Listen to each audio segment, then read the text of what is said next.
Muy buenos días, es un gran gusto estar en este país, que es segunda vez que vengo, pero agradecer pues la invitación de la Sociedad Dominicana de Pediatría.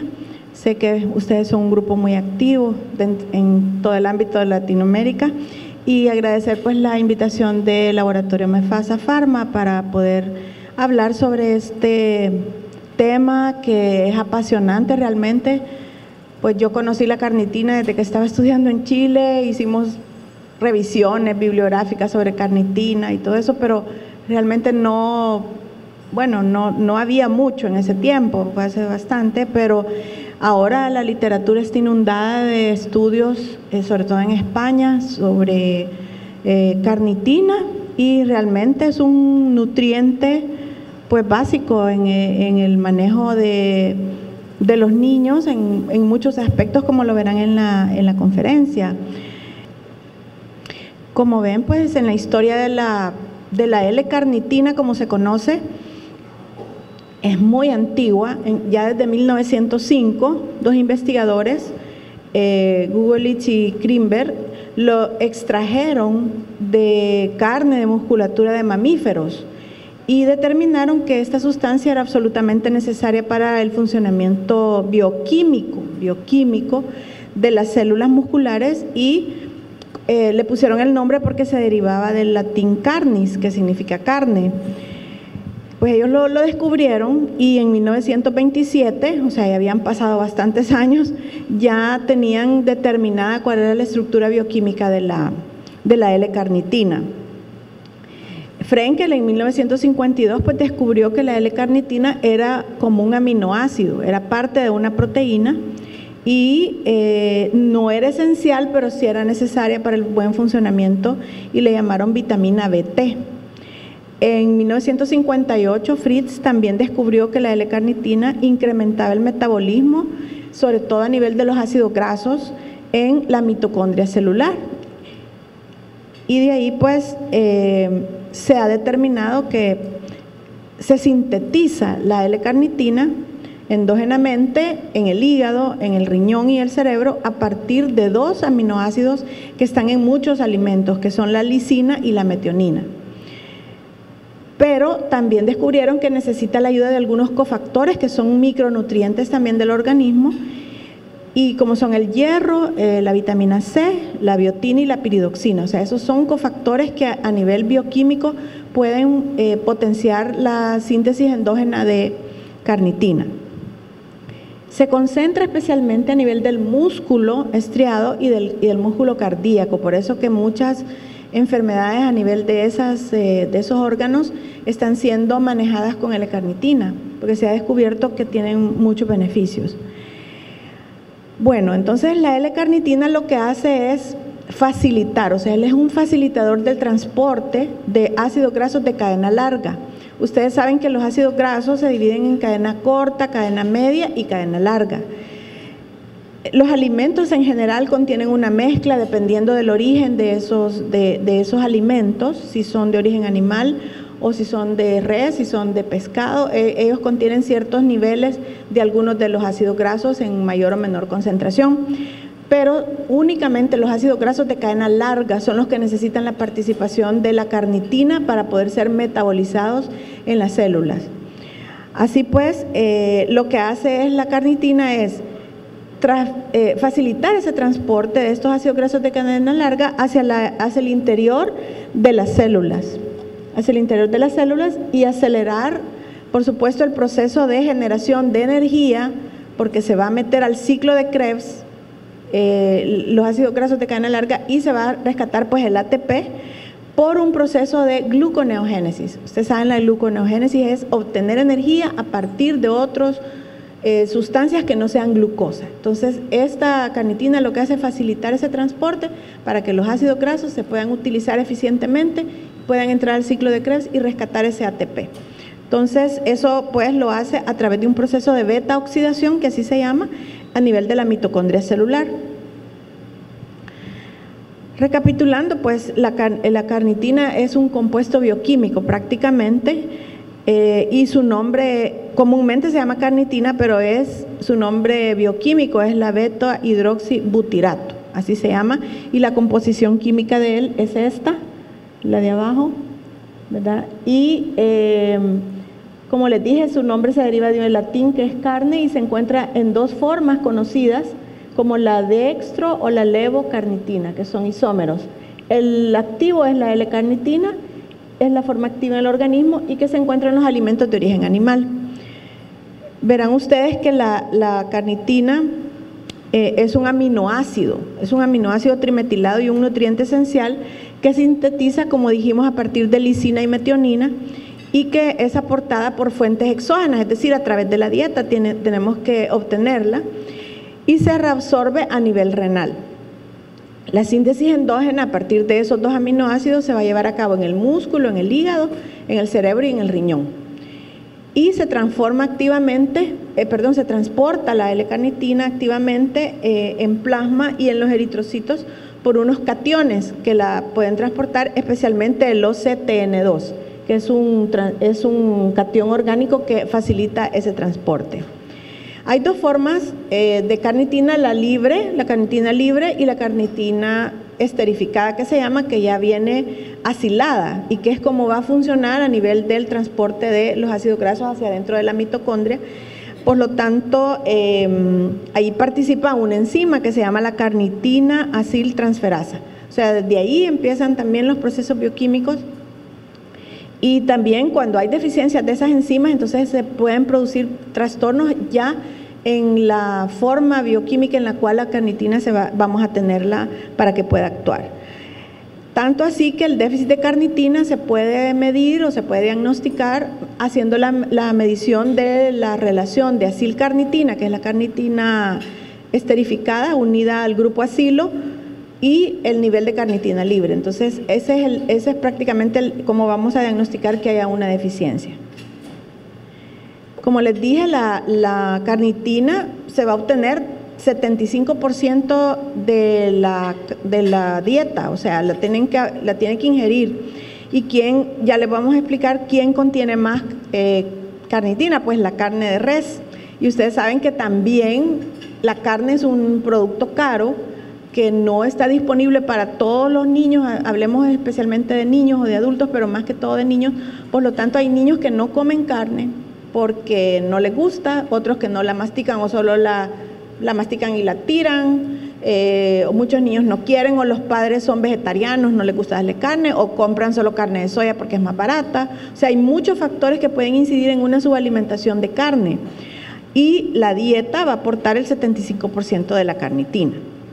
El otro 25% es la biosíntesis endógena a partir de metionina y lisina, que están en otros alimentos, pero que pueden estar limitantes dependiendo de lo que los niños coman. Así que ese sería el origen.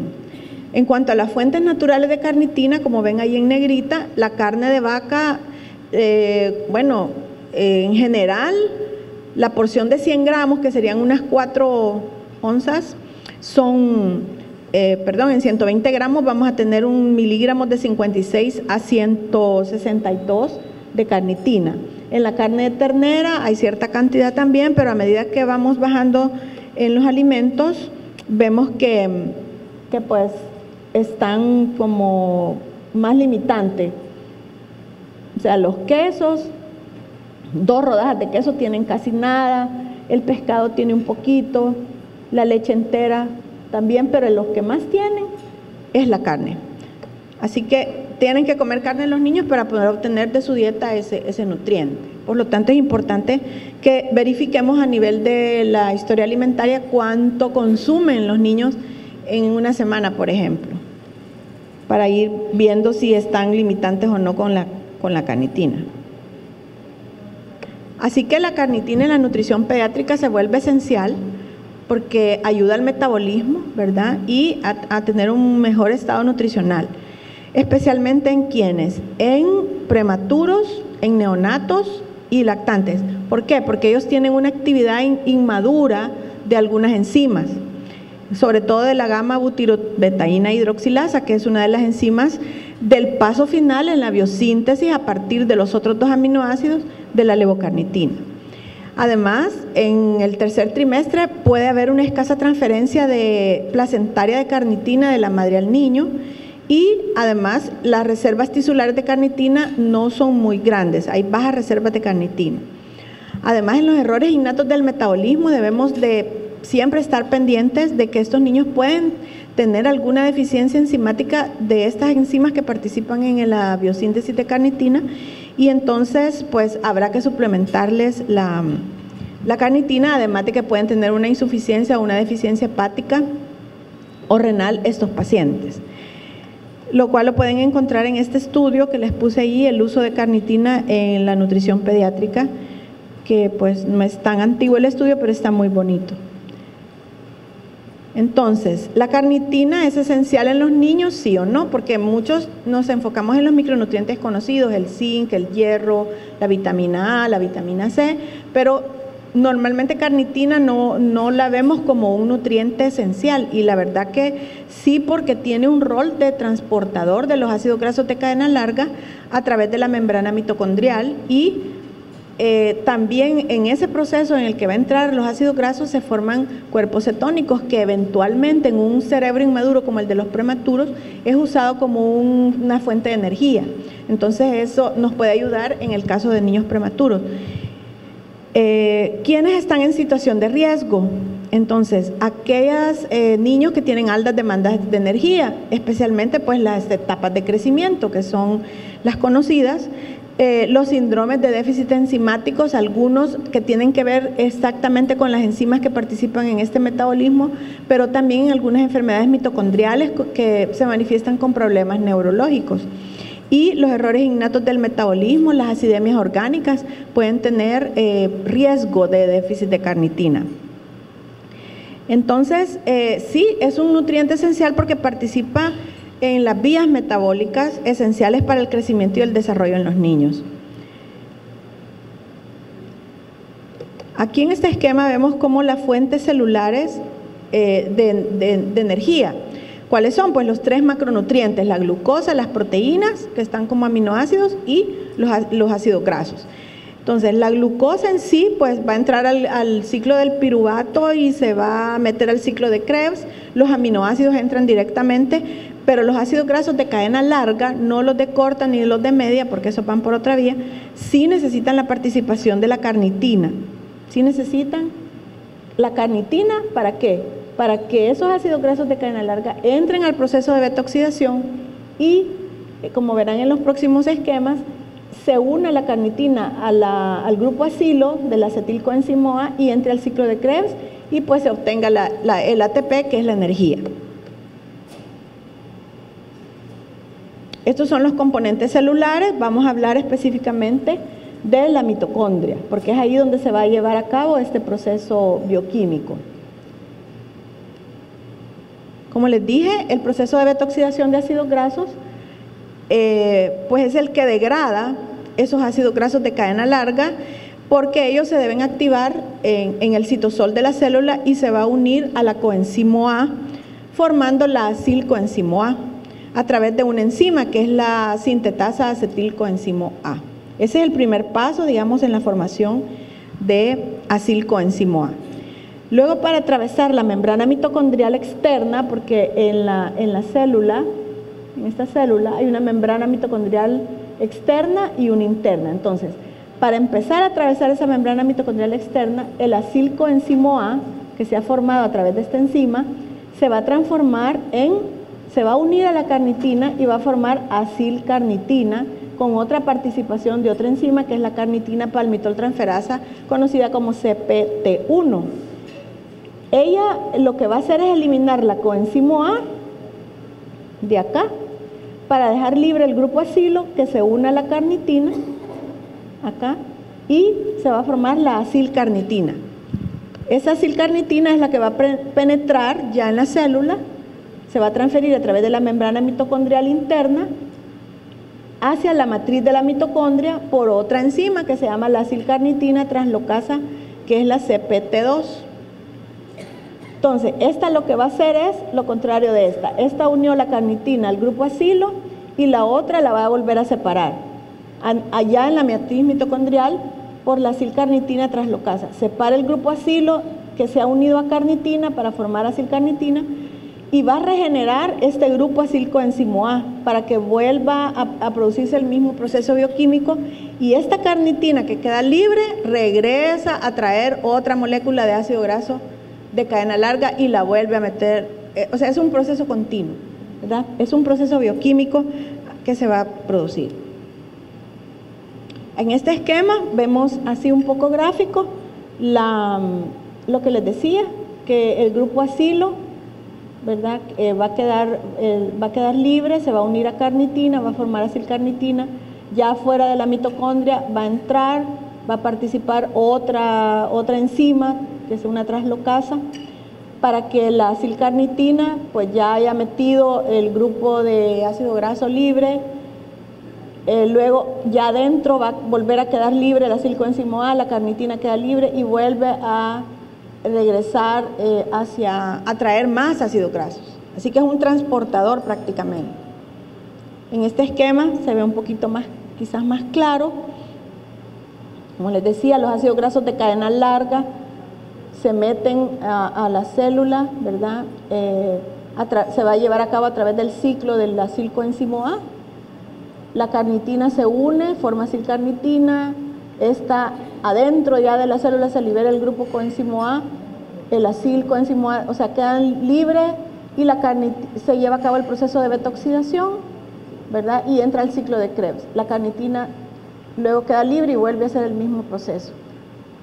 Una es afuera y la otra es adentro con la participación de diferentes enzimas. En este esquema vemos cómo las demandas energéticas y el uso de ácidos grasos. ¿En qué situaciones vamos a tener altas demandas de energía? Como dijimos, en crecimiento, en el estado de ayuno, que necesitamos energía, en ejercicio, en fiebre, lo pusimos como fiebre, pero puede ser cualquier infección o enfermedad que genere una extra demanda energética. Ustedes saben que cada grado de temperatura demanda 13% más del metabolismo basal de los niños, es decir, el metabolismo basal de los niños son 55 calorías por kilo día, eso es lo básico para ellos. Entonces, un grado de fiebre tienen que sumarle 13% más a esos 55 por cada grado de fiebre, o sea que ya se incrementa bastante. Bueno, en el caso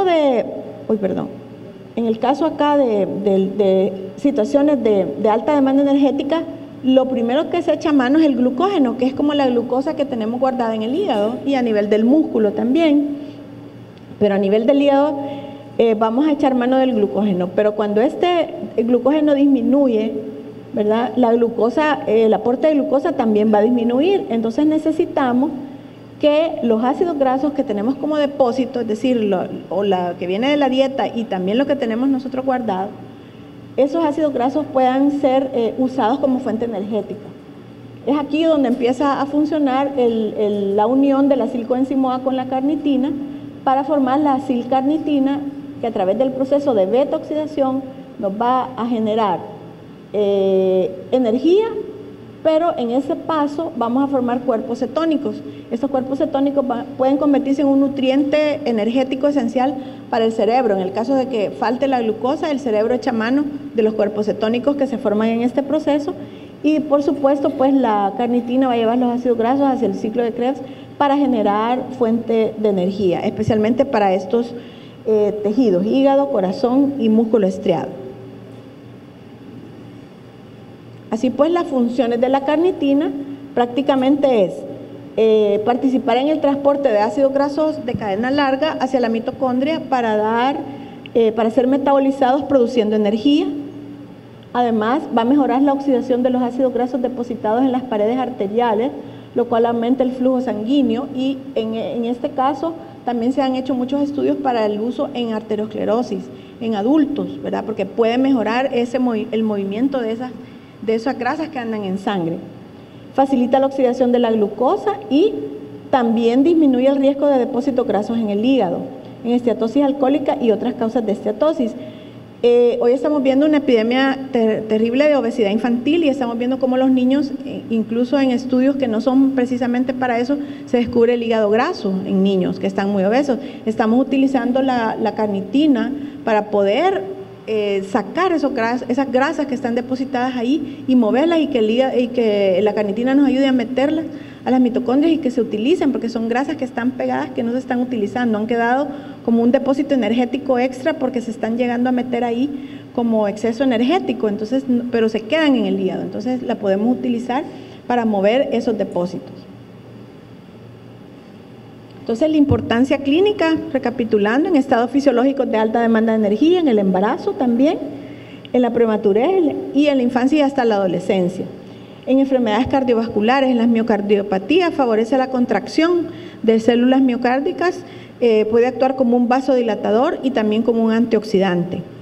Ayuda a disminuir la concentración de colesterol y triglicéridos, y en la enfermedad renal y hepática, en los cuales hay baja síntesis de carnitina, pues ellos tienen un alto riesgo de deficiencia, así que se puede usar en niños con insuficiencia renal, insuficiencia hepática también.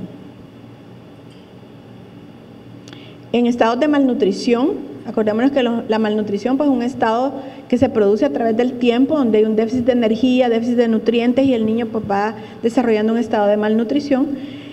Especialmente cuando tienen una limitancia en la ingesta de proteínas de origen animal, sobre todo carne, no tanto pescado, pero carne, lácteos, y también los niños vegetarianos. ¿Cuántos niños son vegetarianos porque sus padres así lo deciden? O a los niños les hace daño, o tienen algún problema intestinal que no les permite una buena digestión. Entonces estos niños están a riesgo de un déficit de carnitina porque no la están obteniendo de la dieta. Acordémonos de la participación de los micronutrientes. Entonces, en niños con anemia puede haber alguna deficiencia de la formación de L-carnitina, los niños con anemia, deficiencias de vitamina C, deficiencias de complejo B, especialmente B6 y B3. Porque esos nutrientes, como dijimos, son cofactores en la síntesis de L-carnitina a partir de los aminoácidos lisina y metionina, que es como fuente, una síntesis endógena, no de la dieta, pero se transforman. En algunos estudios como este, donde se evaluó la baja concentración de carnitina sérica, de este estudio de Cameroglu, baja concentración de carnitina sérica en niños sanos, pero con anemia por deficiencia de hierro.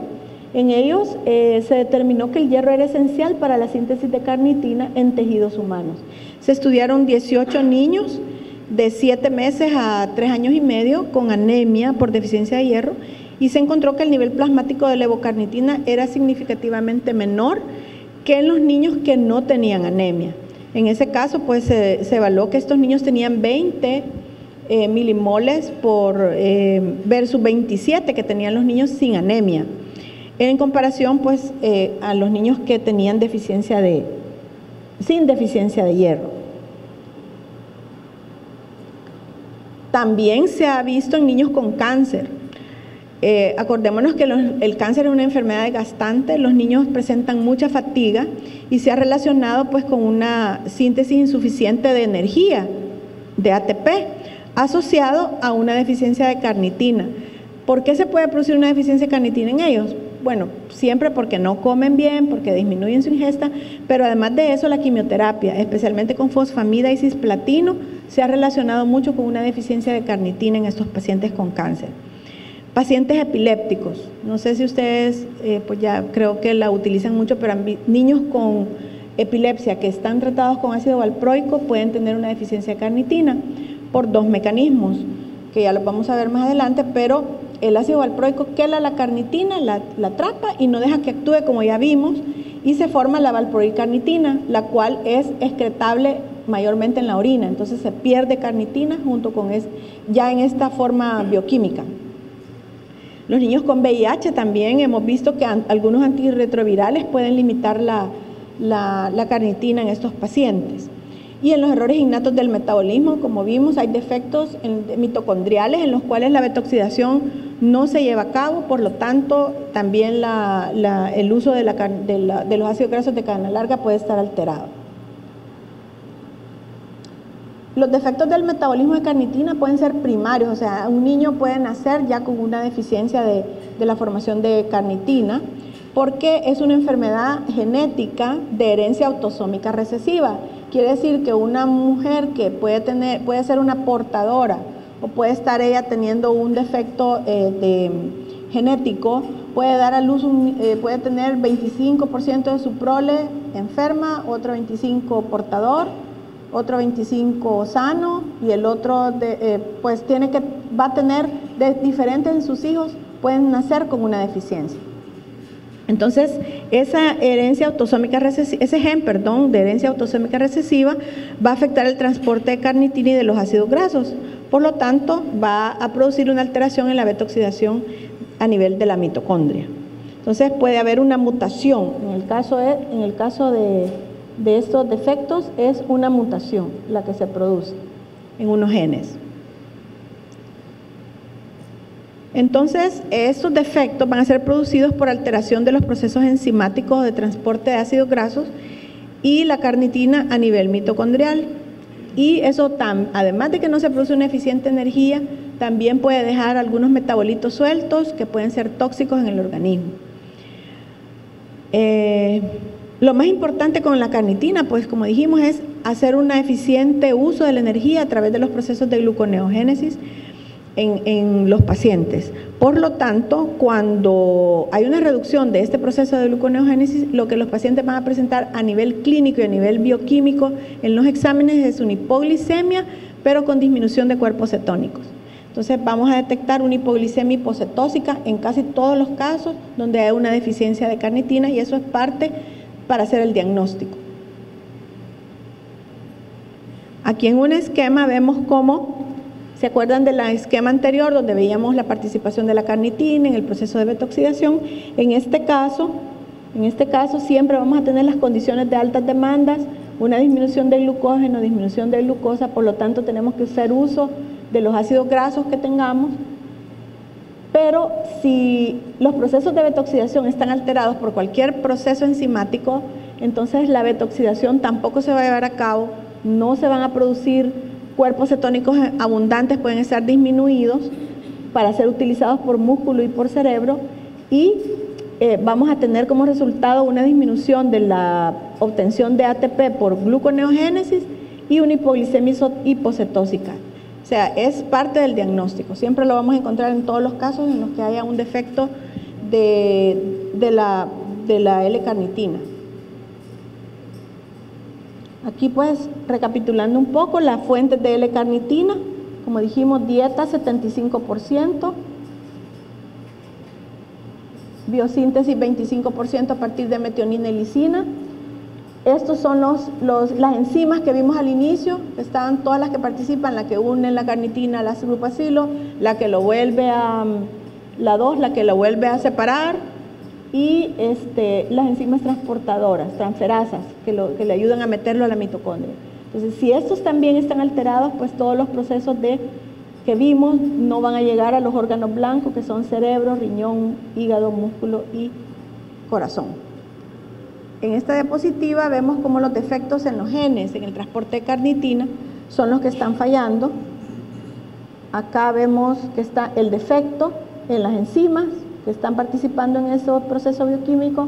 El gen que está alterado, el que mayormente se altera es el SLC22A5. La edad de presentación depende de cuál gen esté alterado. Puede ser precoz o tardía, puede ser neonatal, puede ser infantil también, ya después de 1 año, 2 años, o también en un adulto. Entonces, a nivel de clínica vamos a encontrar generalmente afectación de corazón, músculo, hígado, que son los órganos blancos. Puede haber una falla multiorgánica. En el caso de una deficiencia de la primera enzima, podemos tener un síndrome como tipo Reye, con debilidad muscular, con problemas neurológicos. Y siempre, si se fijan a nivel bioquímico, que es el estudio que vamos a hacer para diagnosticar, la hipoglicemia hipocetósica, los niveles de carnitina, el aumento de las carnitinas, en algunos el aumento de acilcarnitinas, o sea, carnitinas unidas al grupo acilo. Y pues así vamos a tener los defectos de los genes, cómo nos van a producir siempre hipoglicemia hipocetósica, en algunos casos por ejemplo, mioglobinuria. Entonces hay síndromes de deficiencias de carnitina, como les dije, pueden haber primarios, secundarios, y también hay 2 formas clínicas, la sistémica y la miopática. Entonces la función de la carnitina es un transportador de ácidos grasos libres, de cadena libre, al sitio de la beta-oxidación, ¿verdad? Con disminución de las cetonas y producción de ATP vía beta-oxidación. Esa es la principal función de la carnitina, rescatar el ATP y dejarnos libre la energía para que pueda ser utilizada. En la parte neonatal, como dijimos, hay una disminución de la producción de cuerpos cetónicos que pueden ser usados como energía en el cerebro, en el sistema nervioso inmaduro de los prematuros. Es importantísimo este paso. También, como les dije, hay una deficiencia sistémica de carnitina que puede darnos una depresión tisular de esta carnitina y producirnos la falla de Medro, la falla de crecimiento, hipotonía. Niños hipotónicos siempre tenemos que tener pendiente que pueden tener una deficiencia de L-carnitina y por eso tener una hipotonía muscular, porque es uno de los órganos afectados por una deficiencia de carnitina. También en miocardiopatías, en algunas fibroelastosis subendocárdicas puede haber una deficiencia de carnitina y puede haber hipoglicemia, encefalopatías asociadas a deficiencia de carnitina también. Cuando hay sobre todo falla hepática, podemos tener encefalopatías hepáticas y pueden tener alguna mejoría con la carnitina.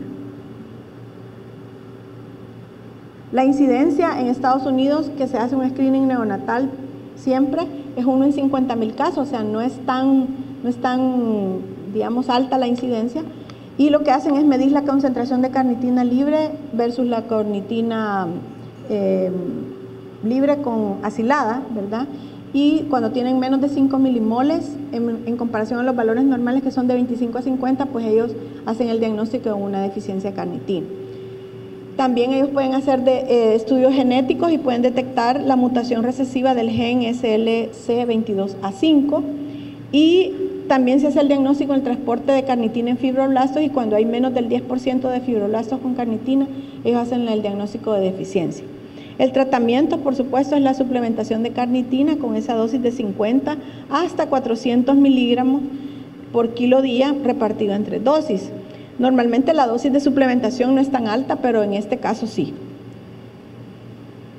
¿Cómo se hace el diagnóstico de los defectos de carnitina? Pues la sospecha clínica, como dijimos, niños miotónicos, niños que están todos aguaditos o que tempranamente empiezan a que no se paran, no detienen las piernitas, no quieren moverse, pues podemos sospechar y hacer el estudio. O pacientes con hipoglicemias también, no solamente pensar en que es un paciente con una intolerancia a los carbohidratos y que es un prediabético, puede tener una deficiencia en otro sistema metabólico. Entonces el estudio bioquímico va a ser a través de la medición, vamos a encontrar disminución de glucosa, disminución de cuerpos cetónicos por la hipoglicemia hipocetósica que tenemos y disminución de la carnitina, excepto cuando el defecto es en la primera enzima, ¿verdad? Acilcarnitinas, es decir, carnitinas ya esterificadas van a estar aumentadas en la orina y pues pueden tener defectos enzimáticos y estudio genético que sería bueno pues determinar si hay una mutación en los genes que ya vimos que pueden ser varios. La deficiencia de carnitina pues puede ser defectos en la biosíntesis, alteraciones en el transporte, incremento en la excreción, como dijimos en el caso de ácido valproico que lo atrapa y se excreta más en la orina, y aumento en las necesidades metabólicas en situaciones de alta demanda energética, en las cuales necesitamos más pues, rescate de energía y podemos tener una deficiencia de carnitina secundaria a la dieta. Como les dije, hay 2 formas de deficiencia, la sistémica y la deficiencia miopática, que ahorita vamos a ver rápidamente. En la sistémica, que es la que se conoce como genética o primaria, puede haber un desorden genético, como dijimos, autosómico recesivo del sistema de transporte celular de la carnitina, con una baja absorción intestinal y una pobre reabsorción a nivel renal, porque ahí es donde se reabsorbe la carnitina también. Y la sintomatología pues, va a depender del cuadrito que vimos allá, de cuál es el defecto genético y cuál es la enzima que está alterada, y así pues vamos a tener la aparición temprana o muy precoz o tardía. En niños, ¿cómo se va a manifestar? Pueden tener hepatomegalia, pueden tener aumento de las transaminasas hepáticas y una hiperamonemia. O sea, cosas que se pueden presentar en cualquier otro paciente con otras patologías, ¿verdad? Y en niños se va a manifestar también como hipoglicemia, hipocetósica, siempre vamos a encontrar ese dato, no solo la hipoglicemia, sino la disminución de cuerpos cetónicos, porque esos no se producen más que cuando se usan los ácidos grasos, no se producen en otra condición. Entonces, si no se están usando ácidos grasos, vamos a tener cuerpos cetónicos bajos. Así que va a ser hipoglicemia con hipocetósica, ¿verdad? En las cardiomiopatías, los niños con deficiencia de carnitina pueden tener cardiomiopatías porque acordémonos que es un nutriente esencial en el músculo cardíaco, por lo tanto puede haber una disminución, puede haber una alteración de músculo cardíaco. Debilidad muscular, hipotonía. O sea, esos son los síntomas más importantes en niños que puedan tener una deficiencia de carnitina. La secundaria puede ser genética o también puede ser adquirida. La genética, como dijimos, va a presentar una alteración en la degradación de aminoácidos y en el metabolismo de los lípidos. Puede tener también. Y en la adquirida, desórdenes como enfermedades crónicas, una falla renal crónica, niños en hemodiálisis, tenemos que tener mucho cuidado que pueden estar botando mucha carnitina, y el uso de algunos antibióticos que pueden reducir la absorción o aumentan la excreción de carnitina. Y es más común que la deficiencia primaria, esta forma secundaria.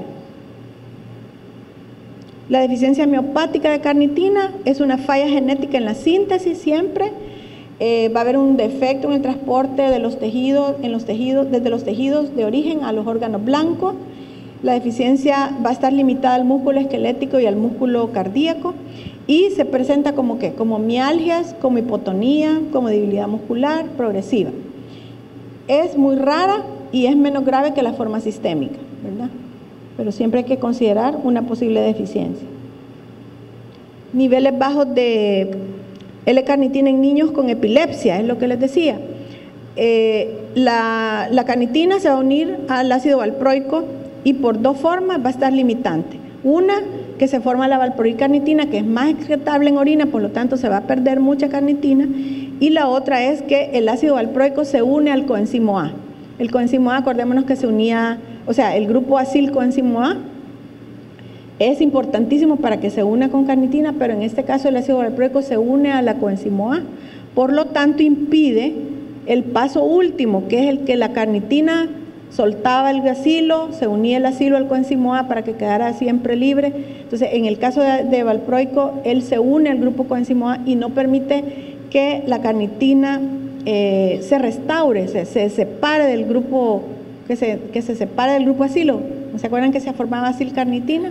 Entonces, ella impide que se forme porque el coenzimo está atrapado, no lo deja que se vuelva a unir al grupo acilo. Entonces, la carnitina queda unida ahí y no puede volver a ejercer su función de transportador.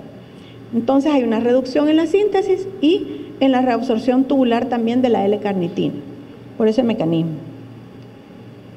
En este estudio que se hizo de niveles de carnitina sérica y muscular en niños epilépticos recibiendo ácido valproico, que está en esa referencia bibliográfica, 50 niños epilépticos de 3 a 14 años fueron tratados con ácido valproico. Los niveles séricos, como ven, en los niños tratados con ácido valproico eran de 28 microgramos por litro en comparación a los que no usaban ácido valproico, que era de 55,6. Y a nivel muscular también encontraron una importante disminución de los niveles de carnitina, ¿verdad? El efecto más importante se vio en los niños que usaban ácido valproico de largo plazo. Entonces, los niños epilépticos casi siempre están de permanencia usando ácido valproico, por eso es importante suplementarles carnitina. Estos estudios son varios estudios solo les traigo las referencias bibliográficas, pero hay muchísimas, para que ustedes vean que han hecho muchos estudios donde han determinado la reducción de carnitina sérica durante el uso de anticonvulsivantes con fenobarbital, ácido valproico, fenitoína y carbamazepina en niños. El otro, hay drogas antiepilépticas y reducida carnitina. Hay una relación o coexistencia, alteraciones en el metabolismo de carnitina en niños epilépticos tratados con ácido valproico. También deficiencia de carnitina en epilepsia, factores de riesgo y tratamiento. Y así como ven, suplementación de la carnitina en niños con epilepsia. O sea, hay muchos estudios y hay más recientes todavía. Niños tratados con niños de VIH. En estos niños es importante que usemos también L-carnitina. En este estudio ellos habían observado que en los adultos, en los pacientes adultos, había una asociación con una disfunción energética y el metabolismo lipídico. y en ese estudio el objetivo era verificar si en los niños infectados con VIH, también tratados con antirretrovirales, también tenían este problema. Y analizaron pues esa relación de la carnitina sérica y sus precursores aminoácidos también, la metionina y la lisina, y el uso de antirretrovirales. Así que un total de 79 niños con VIH fueron evaluados y monitorizados prospectivamente, y he encontrado que la carnitina libre y la carnitina total, ¿verdad? Tanto la metionina y la lisina, que fueron los aminoácidos que son precursores de la formación de carnitina, también estaban significativamente bajos en los niños VIH utilizando antirretrovirales, en comparación con niños de referencia. Así que en este estudio lo pueden encontrar, y es bien interesante pues ver que en los niños con VIH también puede haber una deficiencia de carnitina. Otros estudios en carnitina y surfactante pulmonar, hay el uso en niños prematuros, ¿verdad? Que sí hay evidencia de que la carnitina tiene una función antioxidante en la membrana celular, que el metabolismo energético se favorece con la carnitina, y que además la síntesis hepática de cuerpos cetónicos puede estar disminuido, ¿verdad? Y que son utilizados por el prematuro como fuente energética en el cerebro, y que puede ayudar también en la regulación térmica y en el crecimiento del recién nacido. Entonces, en la dificultad respiratoria del niño prematuro se ha visto bajos niveles de L-carnitina durante el embarazo de esas madres. Entonces, podríamos ver si en algunas madres en las cuales hay sospecha de un defecto genético de carnitina, se hace un estudio previo para determinar que su hijo puede llegar a tener un defecto también de metabolismo de carnitina. Y vieron que en los prematuros hay una disminución, una producción insuficiente de surfactante y desarrollo del pulmón fetal. Así que la L-carnitina tiene un rol en la síntesis de surfactante pulmonar, porque se ha demostrado en algunos estudios que se hizo un aporte de carnitina preparto, de que se aumentaba esta enzima que se llama la dipalmitol fosfatidilcolina, que es un componente del surfactante. Entonces eso ayuda a que ese surfactante se produzca. También estimula la maduración pulmonar, la carnitina, por su actividad reparadora de los fosfolípidos de la membrana celular. Y en prematuros con síndrome de estrés respiratorio se encontraron bajos niveles de carnitina asociados ¿a qué? A una disminuida transferencia materno-fetal de carnitina, sobre todo en el tercer trimestre, a un incrementado consumo por el tejido pulmonar inmaduro y una pobre disponibilidad para la síntesis de surfactante. Entonces, sí se ha demostrado en muchos estudios que la L-carnitina puede ser un coadyuvante, sobre todo en el uso de los esteroides para la maduración pulmonar. Entonces, dentro de los inductores de maduración que pues conocemos, los corticoides, la minofilina, Ambroxol, beta-adrenérgico y la L-carnitina se considera dentro de los inductores de maduración pulmonar. Por eso puede ser utilizada en madres sospechosas de tener una deficiencia y también en los hijos de esas madres o que sean prematuros. Entonces, la carnitina es un aminoácido que en el caso del mecanismo de acción, en este caso del surfactante, es porque aumenta el surfactante por su acción sobre la producción de AMP cíclico en el ciclo de Krebs a nivel pulmonar y potencia el efecto de los glucocorticoides. La dosis es baja y se puede dar a partir de la semana 20 de 1 a 4 miligramos como dosis de carnitina para estimular la maduración pulmonar.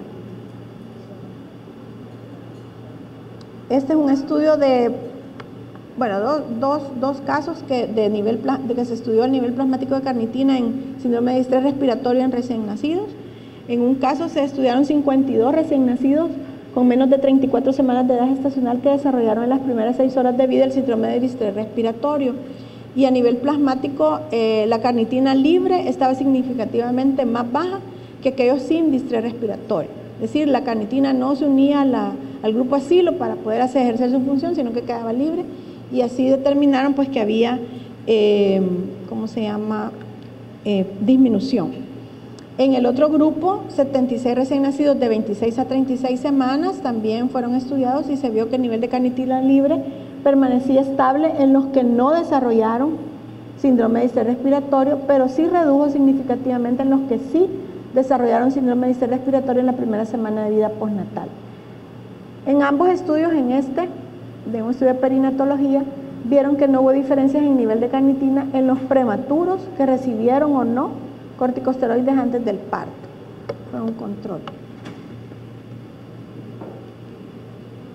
Entonces, los usos terapéuticos de la L-carnitina son muchos, no solamente para crecimiento o desarrollo de niños, se puede usar en casos de hipertrigliceridemia para favorecer el metabolismo de los ácidos grasos libres, en hipotonía, en miopatías idiopáticas que no encontremos una razón, en enfermedad de Alzheimer se está usando mucho en adultos, en depresión senil, en falta de memoria, en pacientes ancianos, en enfermedades renales y hepáticas crónicas. Siempre debemos utilizar la L-carnitina porque a nivel renal, por ejemplo, hay una disminución cuando hay un niño con insuficiencia renal. Ellos tienen disminución de todo, de zinc, de hierro, no producen eritropoyetina. Entonces, carnitina se va también en la cuenta de las deficiencias. En enfermedades hepáticas, porque es ahí donde se produce el metabolismo. En diabetes podemos usarlo, ¿verdad? En enfermedades cardiovasculares se usa mucho posinfartos en adultos. Hay estudios donde después de un infarto el músculo queda todo débil. Pueden utilizar la carnitina en adultos, en isquemias, en arritmias inducidas por drogas. O sea, hay muchos estudios, más que todo en este caso en adultos. En las dosis terapéuticas vamos a usar la carnitina. Hay 3 formas químicas que están disponibles, pero la que usamos es la levocarnitina, ¿verdad? Y en adultos la dosis es de 500 a 1000 miligramos diarios de L-carnitina, en 3 veces al día, divididas en 3 dosis al día se puede. En niños de 50 a 100 miligramos es la dosis habitual, repartida en dos dosis, pero el máximo es 4 gramos diarios. Sin embargo, ya a partir de 3 gramos diarios se presentan efectos adversos en niños. Cuando es mayor de 3 gramos podemos tener dolor abdominal, se ha reportado irritación gástrica, náuseas, vómitos y debilidad muscular incluso. Y muchas veces cuando estén usando la carnitina en niños, si el niño ya está muy saturado de carnitina, las mamás les dicen que el niño tiene un olor raro, que huele a pescado, que huele a amonio. Entonces hay que disminuir la dosis, ¿verdad? O suspenderla por un tiempo, porque es clásico. Las mamás dicen, yo he notado que la orina del niño o el niño en el sudor huele a pescado al niño. Entonces ya tenemos que parar o bajar la dosis, o está haciendo mucha, o la mamá le está dando más con tal de que crezca, ¿verdad? Entonces tenemos que vigilar eso. Así que la dosis también vienen en presentaciones ampollas para intramusculares o endovenosas que se pueden utilizar en pacientes que estén en nutrición parenteral, porque esos niños cuando son de larga data, las nutriciones parenterales pueden hacer deficiencia de carnitina, y los viales que utilizamos de vitaminas y de trazas no contienen carnitina. Entonces se puede usar en forma endovenosa en pacientes en nutrición parenteral, en enfermedades agudas o enfermedades que estén de mucho tiempo en nutrición parenteral. Niños con problemas de intestinos cortos también lo podemos utilizar, la L-carnitina endovenosa. En conclusión, pues la L-carnitina es indispensable realmente para la producción de energía a partir del uso de los ácidos grasos de cadena larga a nivel de las mitocondrias. Su deficiencia se va a presentar como trastornos metabólicos con incapacidad de producir energía durante las etapas de alta demanda de energía, como son la etapa de la infancia, en el embarazo y niños en crecimiento, y en los niños y adolescentes con enfermedades crónicas renales, hepáticas, cardíacas, el VIH y los niños con cáncer. La carnitina aumenta también en los prematuros el riesgo de una deficiente producción de surfactante pulmonar, sobre todo en prematuros.